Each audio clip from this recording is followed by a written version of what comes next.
जय हिंद दोस्तों, UPSC easy code में आपका स्वागत है। आज के इस वीडियो में हम जानेंगे कि जो स्पेक्ट्रम है उसको हम कैसे पढ़ें। बच्चों को बहुत कन्फ्यूजन होता है एक प्रॉपर जो वे है इसको पढ़ने में, तो आज उसी के बारे में हम यहाँ पे डिस्कस करेंगे। तो चलिए शुरू करते हैं। पहले कोड देख लेते हैं। Start where you are, use what you have and sorry do what you can. ठीक है, ये अर्थर एस ने दिया था बेसिकली कि आप you have to just start. ठीक है, आप जो भी है, कुछ समझ आ रहा है कुछ नहीं समझ आ रहा है, आपको स्टार्ट करना है। जैसे जैसे आगे बढ़ोगे चीजें अंडरस्टैंड आप करते चलोगे। ठीक है, तो स्टार्ट करो। अब इसमें हम देख लेते हैं बेसिकली क्या है। यूनिट फर्स्ट है, यूनिट सेकंड है, टोटल यूनिट 10 है। ठीक है, यूनिट 10 तक है आई थिंक। यूनिट 10, हाँ यूनिट 10 तक है, जिसको हम देखेंगे बेसिकली कैसे पढ़ना है। ठीक है, देखो जो भी फर्स्ट जो फर्स्ट टाइम पढ़ रहे हैं या फिर जो भी पढ़ रहे हैं, इसको तो पूरा इग्नोर कर सकते हैं। ठीक है, ये पूरा इरेलीवेंट है यूपीएससी के पॉइंट ऑफ व्यू से। अगर आप वैसे इंटरेस्ट के लिए पढ़ना चाहते हो, you can go ahead with that. ठीक है, अब फिर उसके बाद ये इसको देख लेते हैं। ये भी आई वुड सजेस्ट कि आप इसको गो थ्रू हो जाए। अगर फर्स्ट टाइम पढ़ रहे हो तो आपके पास टाइम है, यानी कि अगर आप 2025 के लिए प्रिपरेशन कर रहे हो तो आपके पास है टाइम। ठीक है, तो इसमें आई वुड सजेस्ट कि आप इसको गो थ्रू हो जाओ। ठीक है, हालांकि जब लास्ट में पढ़ना होगा तो उसके लिए मैं अलग से एक सेपरेट वीडियो बताऊंगा, एग्जैक्ट पॉइंट बताऊंगा कि एग्जैक्टली क्या, हाँ क्या चीज़ों पे आपको फोकस करना है इस पे, और कौन सी चीज़ों पे आपको ज़्यादा फोकस नहीं करना है। ठीक है, तो आई वुड सजेस्ट कि इसको ठीक है गो थ्रू हो जाओ। इसके क्वेश्चंस आते हैं बाय द वे, कभी कभी आ जाते हैं। फिर इसके बाद देख लेते हैं यूनिट थर्ड में। इस यूनिट थर्ड, ठीक है, कहीं ना कहीं यहाँ से हमारा जो फोकस होता है बहुत ज्यादा स्टार्ट हो जाता है। ठीक है, इस यहाँ से यूनिट 8 तक आपको you have to very focus on that. ठीक है, तो आप इस पे यहाँ से ज्यादा फोकस करके पढ़ो। और देखो, जब हम पढ़ने की बात करते हैं तो एग्जैक्टली आपको पढ़ना कैसे, यहाँ से समझाते हैं। ठीक है, देखो यहाँ समरी दिया हुआ है इसमें। आप जब स्पेक्ट्रम खोलोगे आपको यहाँ पे समरी मिलेगा। ठीक है, ऐसे 1.5-2 पेजेस का होता है बेसिकली। तो आप उसको पहले पढ़ो। ठीक है, उसको पढ़ो, उसके चीजों को अंडरस्टैंड करो, टाइमलाइन अंडरस्टैंड करो एग्जैक्टली क्या इस चैप्टर में दिया हुआ है। ठीक है, फिर आप गो थ्रू हो जाओ उससे, उस चैप्टर से। और इस सबसे पहले तो आपको पीवाईक्यूज तो देखना ही है यार।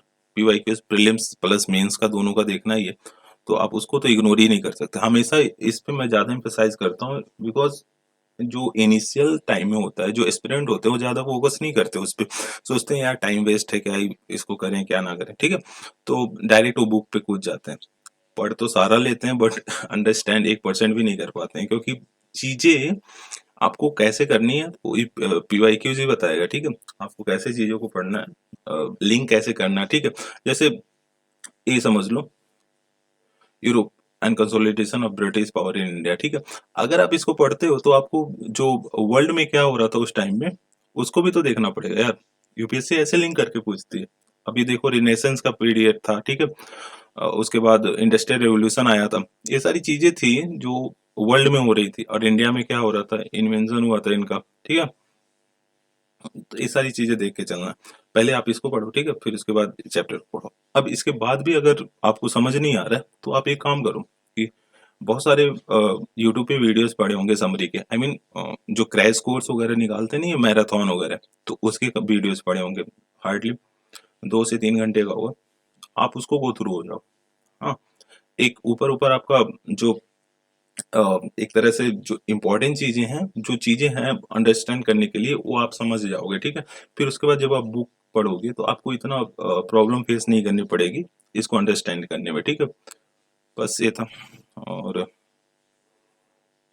ये देखो यूनिट 5 हो गया। ये सारी इंपॉर्टेंट है बेसिकली, जो अभी 2025 के लिए अटेम्प्ट देंगे।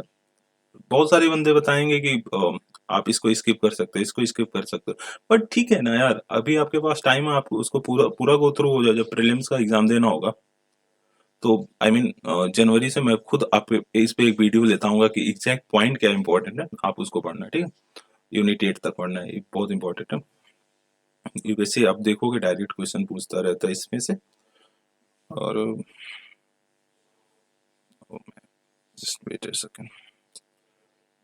इसको देख लेते हैं, ठीक है। हाँ, ये इंपॉर्टेंट हो जाता है।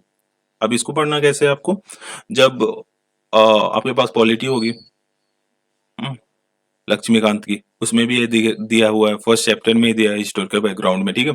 और फिर इसको दोनों को साथ में लेके चलना है, ठीक है। आप देखो उसमें बहुत सारे 1819 का एक्ट छोड़ दिया है, ठीक है। आप इसमें 1813 का एक्ट छोड़ दिया, इसमें 1813 का दिया हुआ, तो आपको चीजों को लेके चलना है साथ में। अगर आप नहीं जा पा रहे हैं इसको लेके, तो फिर मैंने एक ऑलरेडी वीडियो बना रखा है इस पे, दोनों को कंबाइन करके बनाया है एक्चुअली, तो आप उसको भी देख सकते हो। It would be easy for you to understand, ठीक है। फिर उसके बाद यूनिट 10 इंडिपेंडेंस एंड आफ्टर, ठीक है। ये मतलब जो आजाद हुआ 1947 में इंडिया, उसके बाद का सीन बताएगा, ठीक है। इसमें इसमें मैं बहुत सारा, मैं बोलूंगा इतना आपको फोकस नहीं करना है। आप जस्ट यूट्यूब पे एक वीडियो देख लो, हाँ उसे नोट्स बना लो, दैट्स इट। और नहीं तो बहुत सारे टॉपर्स के नोट्स होंगे जो कि 1-1.5 पेजेस में होगा, उतना देखो यार, क्वेश्चन इससे आते नहीं है, हम बहुत ज्यादा क्वेश्चन नहीं आते, बट सिलेबस में है तो आपको कवर करना है, ठीक है। कहीं पूछ दिया उस साल, तो जिस साल आप दे रहे हो कहीं पूछ दिया, तो फिर वो भी तो दिक्कत है ना। तो फिर उसके लिए आपको यही करना है, 1-1.5-2 पेजेस में नोट्स बना लो, दैट्स इट। क्योंकि 250 वर्ड्स के क्वेश्चन आएंगे या 150 वर्ड्स के क्वेश्चन आएंगे, तो इसमें आपको इतना लोड लेने की जरूरत नहीं है। तो बस आज की वीडियो में बस इतना ही।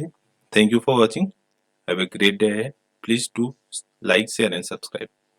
Thank you guys.